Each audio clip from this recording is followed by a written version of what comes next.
কি করলেন বৌদি? আমাকে পেটিটা দিলেন? গাদায় অনেক কাটা, তুমি বেছে খেতে পারবে না।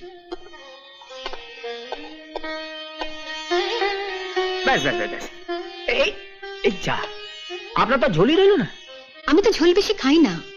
হ্যাঁ, কয়েক বছর ধরে তো দেখে আসছি আপনাকে, যেটাই কম পড়ে সেটাই আপনি খান না। খাওয়ার সময় বেশি কথা বলো না তো, কাটা ফুটবে।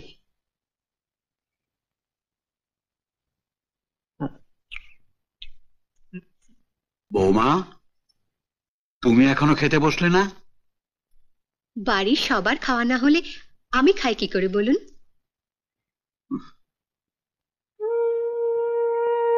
আপনি বিশ্রাম করুন গে বাবা, আমি ঠিক খেয়ে নেব। বাবু কি ভাবলেন বলুন তো? আমি বাড়ির চাকর হয়ে আগে খেতে বসে গেছি। হরি, তোমায় কতদিন বলেছি না চাকর শব্দটা মুখে আনবে না? ওটা আমি একদম পছন্দ করি না।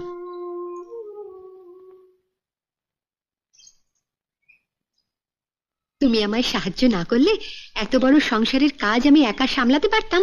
বলো। কতটুকু সাহায্য আমাকে করতে দেন? সবই তো আপনি নিজের হাতে করেন বৌদি। এবার ঠিক কাটা ফুটবে। কাঁড়া ফুটেছে? হাতের তলা? হ্যাঁ, তোমার শাশুড়ি গলায় কাঁটা বিধিয়ে বসে আছে। ভাতের দলাটা গিলে ফেললে পরে কাঁটাটা চলে যাবে। ভাতের দলা থেকে শুকনো পাউরুটি ভালো বাবা, আপনি যান, আমি পাউরুটি দলা পাকিয়ে নিয়ে যাচ্ছি। না না, ভাতে যে কাজ হবে পাউরুটিতে তা হবে না। তুই বরং প্লেটে এক হাতা ভাত দিয়ে দাও। ভাত মানে? ও, বুঝেছি। ভুলটা আমারই হচ্ছে বাবা, মনে হয় চালটা আমি আজকে একটু কম নিয়ে ফেলেছি। ভুল তুমি করনি বৌমা, করেছে ওই ইলিশ মাছটা।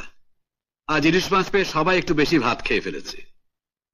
আমিও তো দু হাতা বেশি ভাত খেয়ে ফেললাম। বাবা, ভাত লাগবে না, কাঁটাটা বেরিয়ে গেছে। যান বাবা, আপনি ঘরে যান। ও আচ্ছা, চল চল চল।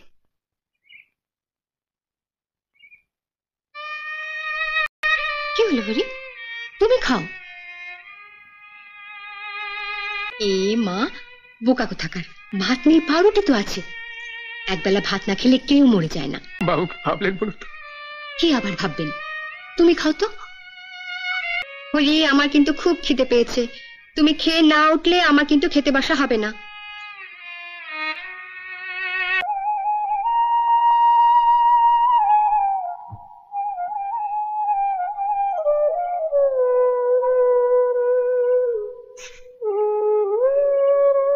কি হলো হরি?